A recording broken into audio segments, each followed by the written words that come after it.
Hey, back at it, Sports Bet, Betting Inside today, Pauly and Teddy, weekend preview edition. We'll hit three key NFL games with the Seahawks and Rams, first place on the line, Packers in Dallas, and we'll get to the Sunday night showdown, Texans at home to Kansas City. Our stat guy thinks it could be an AFC Championship preview.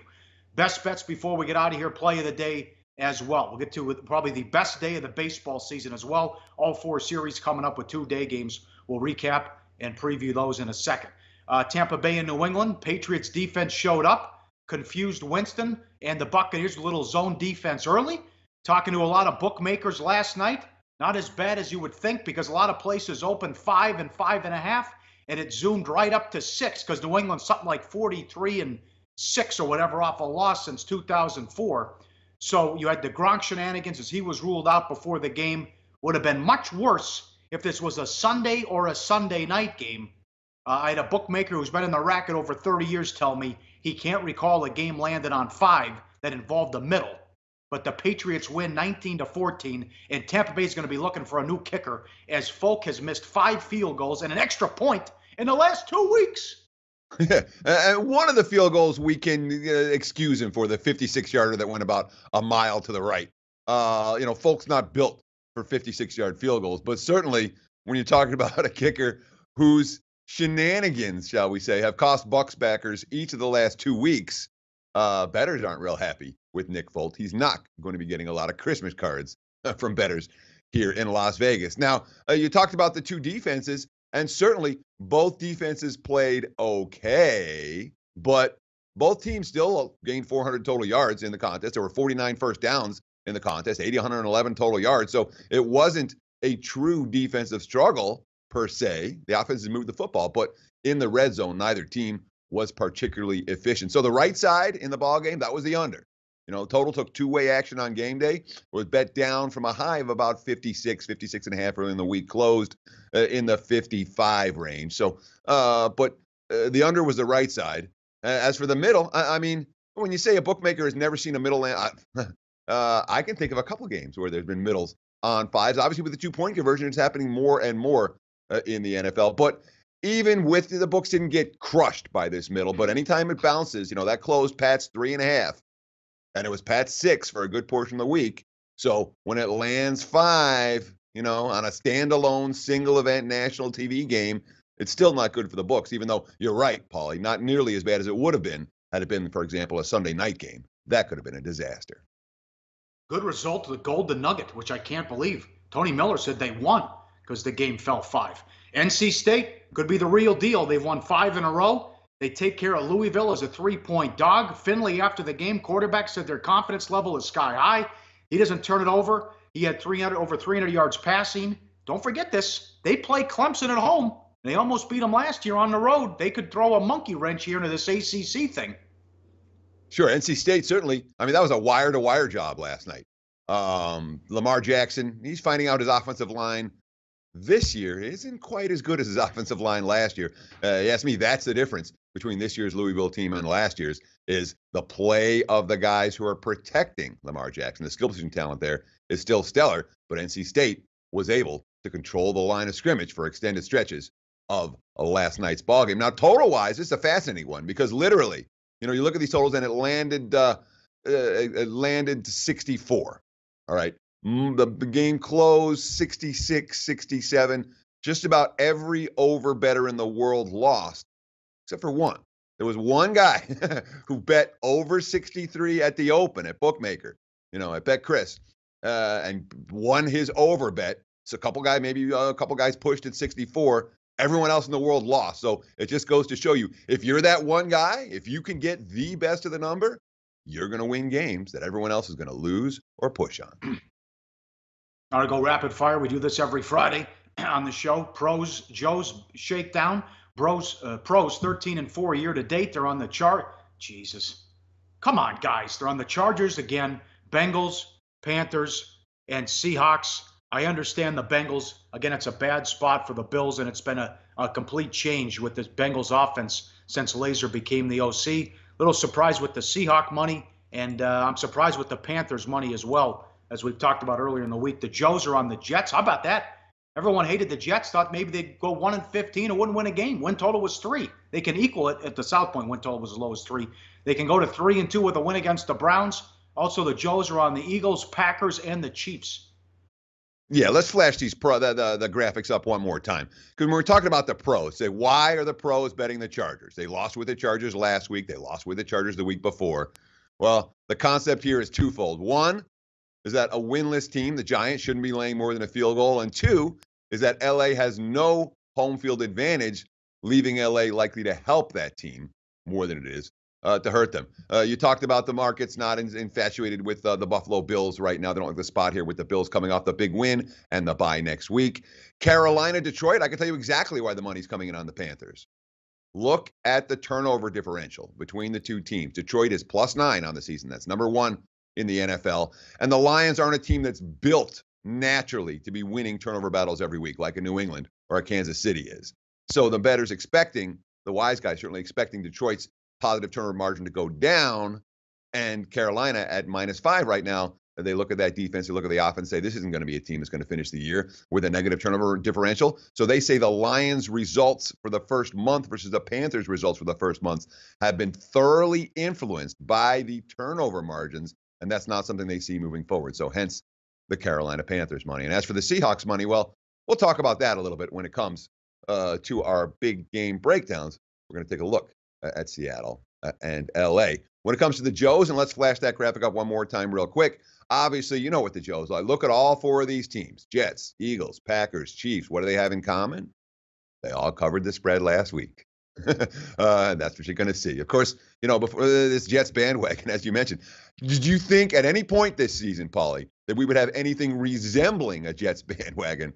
We got one now, and if they win this game, no, Jets be 3-2, and they could be in first place in the AFC East after 5 weeks. Up next, we'll get to big game breakdown, the day schedule, and all the playoff games of Major League Baseball. And we'll get to the 3 key NFL games, plus the play of the day on SportsBit. Betting insight today on SBRpicks.com.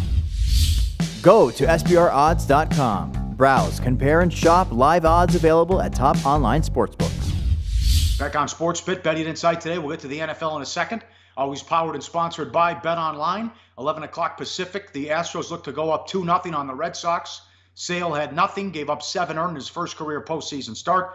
Verlander didn't have his best stuff, but he got through it with 2 earned in 6 innings. Astros bullpen did a good job, and Altuve, the 9th different player in history, postseason history, hit 3 home runs. You have the Astros 160 with Keuchel going against Pomerantz, and the middle finger by Francona to the media, not afraid to be second-guessed, doesn't care what the media thinks, the right move, as Bauer's 11-1 in his last 14 starts. He gets the win, was great against the Yankees. Kluber, the ace, now goes in the afternoon. He's 220 against Sabathia. Yeah, boy, Bauer was nasty last night, dude. He was dealing. I love this quote from A.J. Hinch talking about Jose Altuve and that entire Astros lineup, a lineup that was on fire down the stretch. This is a meaningful quote, in my opinion, moving forward. A.J. Hinch. We didn't have a guy in the lineup that didn't have good at-bats today. And I think that speaks to why we're a good offensive club. And we need those big hits, especially in the big moments, and putting up good at-bats is one of the themes on our team. It's a staple for up and down the order. I'm not stepping in front of the Astros right now. That's a hot freaking lineup. And you're 100% right about that game 1 gamble for Francona with Bauer pitching brilliantly. What do you go? 6.2, no runs, 2 hits, 8 strikeouts. He was dealing. Tribe got the money. They're another team. You know, there's another team I have no interest in standing in front of right now. If I'm getting involved today, it would be the Astros and or the Indians, probably on a run line wager, because I don't want to lay the big price. And I think we're talking about these 2 bullpens. They'll be able to get the key outs late in order to maintain margins. The offenses build one. Home teams 4-0 so far in the playoffs. Cubs in prime time. Strasburg's $1.60. And the Dodgers are $2.55 with Kershaw going against Walker. Yeah, I mean, look, the Strasburg's been insane since coming off the DL. And when early in the week, we used a play of the day recommendation on the Cubs series price. Makes a lot of sense. On the other hand, probably makes a lot of sense to wait until after game 1. You'll get an adjusted series price that might be a little bit better than the one that we have now, assuming Strasburg pitches as well as he has. And no strong opinion on the other game. It's not one that I've gotten involved with. And, Kershaw, hard for me to get involved with Kershaw. He's always priced too high, and I'm never or rarely willing to step in front of him. But you said, yeah, this is my chance. You said on yesterday's show that it was meaningless that the D-backs had an 11-7 regular season record against the Dodgers. Yeah. I don't think it's meaningless. I think Arizona goes into that series with at least some confidence that they can beat this team.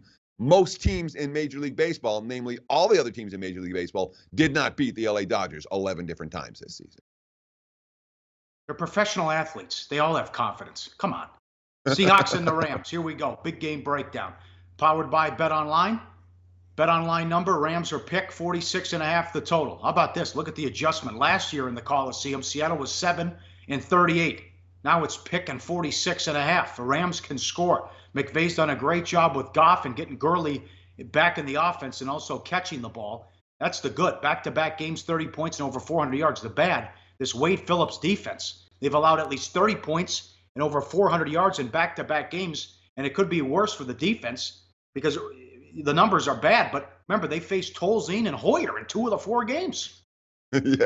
Yeah, they sure did. And it's worth noting, this game, pick 'em in some spots, -1 in others. So you're talking about an adjustment from last year at this time.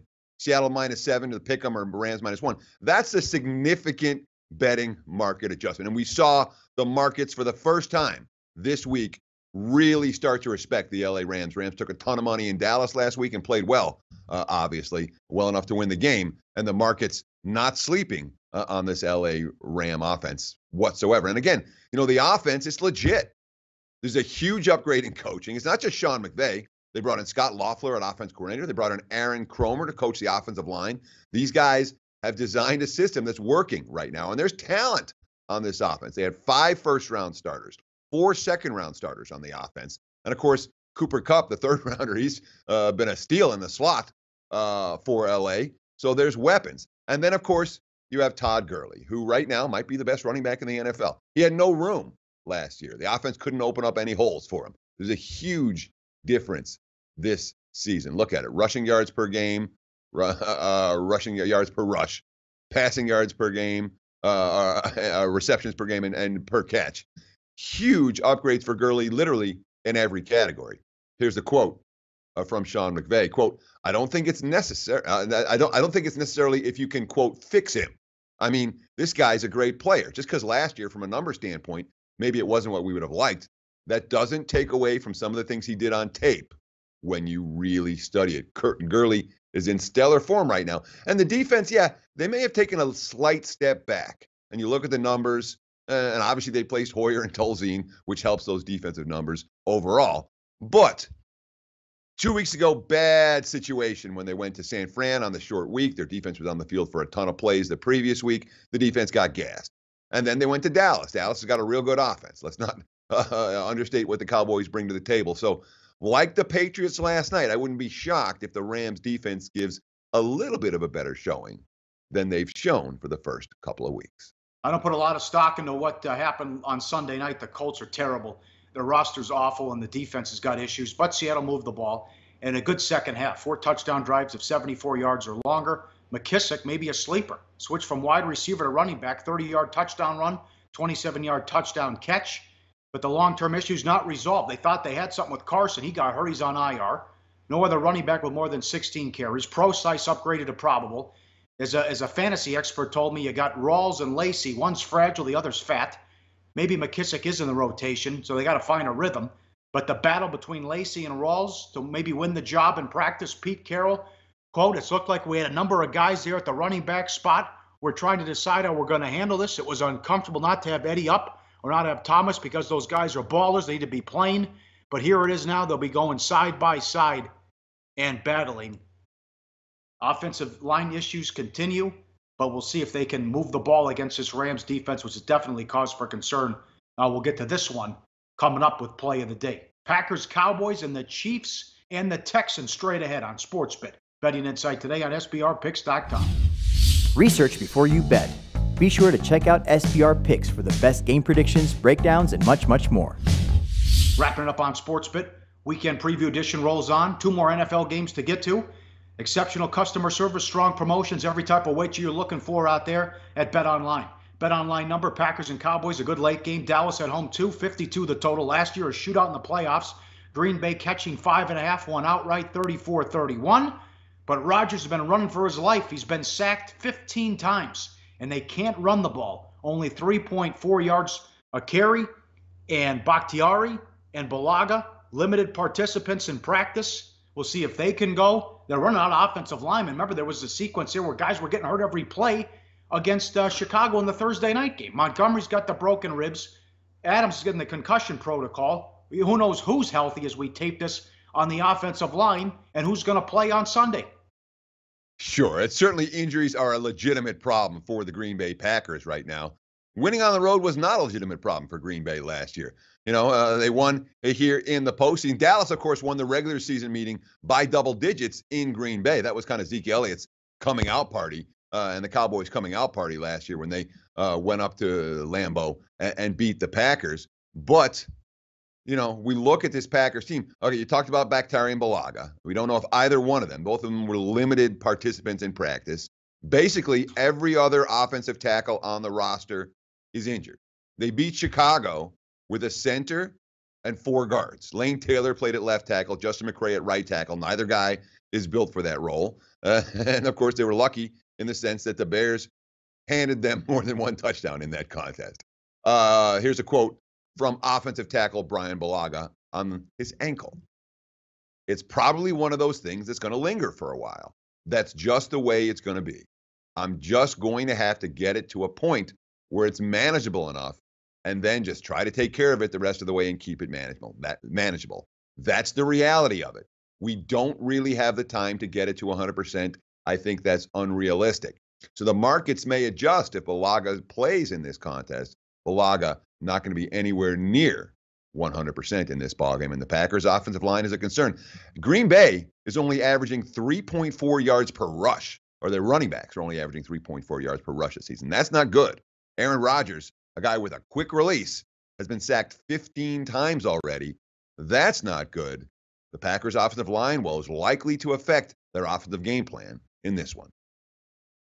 Maybe I'm on something or I'm onto something. But the issue's no home field advantage for the Cowboys because sports now is a corporate spectacle, but with the rich and connected, and the average Joe has been priced out and can't go to the games. So Jerry builds this great palace, but not a lot of great atmosphere anymore because the average fan who's nuts can't go to the game, and it's all these corporate folks. They are 7-15 ATS as home favorites the last 3 seasons. And that counts the playoffs. Horrible. That goes back to the Romo days as well. Look at this. 12-28 ATS is home chalk under Garrett. You got to be kidding me. And the offense not the same. It's the same faces, but not the same production. 26 points per game last year, 376 yards and 6 yards per pass. This year, 23 points per game, 343 yards per game, and the yards per pass down to 5.6. I don't know if they're going too conservative or what the issue, but there's been a lot of guys and former players on ESPN saying Des Bryant is just another guy, and above average corners can shut him down. Yeah, I mean, so it's not like the Cowboys' offense has been completely shut down. They had one bad game against Denver's really good defense, and they had a mediocre game week 1 against the Giants' good defense. So when we look at the aggregate numbers, and again, the points per game slightly down, the yards per game, 33 yards less than it was last year. The yards per play, that's not yards per pass, so the yards per play down about 0.4. So it's down, but it's not down so much that I'm sitting there going, oh my God, the Cowboys are not going to win any more games. What's wrong with Dallas? The yards per pass is down by a half yard. And of course, Des Bryant's numbers, as you mentioned, are down 15.9 yards per reception last year. This year, down to 13.3. We're a quarter way into the season. I'm not that worried. Dak Prescott doesn't sound too worried. Quote, we score 50, we score 100. Y'all are going to find something to nitpick. It doesn't bother us at all. According to y'all, we need to score more, and we need to score every single time we get the ball. That's our standard, too. We're heading in the right direction. We've gotten better each and every game. Of course, the defense wasn't right last week. They didn't have the linebacker Sean Lee, didn't have linebacker Anthony Hitchens. They only had 4 linebackers available. Hitchens, of course, hasn't played yet all season, but both Lee and Hitchens have been practicing all week. Decent chance we'll see both of them for the Cowboys against the Packers. All right. And I like it under. I think the total's too high. Last game, Chiefs and Texans, Sunday Night Football. Good game. Remember, the Texans beat them last year with Brock Osweiler. And now it's the superstar Watson. Chiefs are 145.5 the total. Our stats guy thinks it could be a preview. Slow down with the what? Jesus, I know he's good, but AFC Championship game preview. Defense finished number 1, the Texans, last year for fewest yards allowed, though the stat is a bit bogus because they bought into it and competed hard.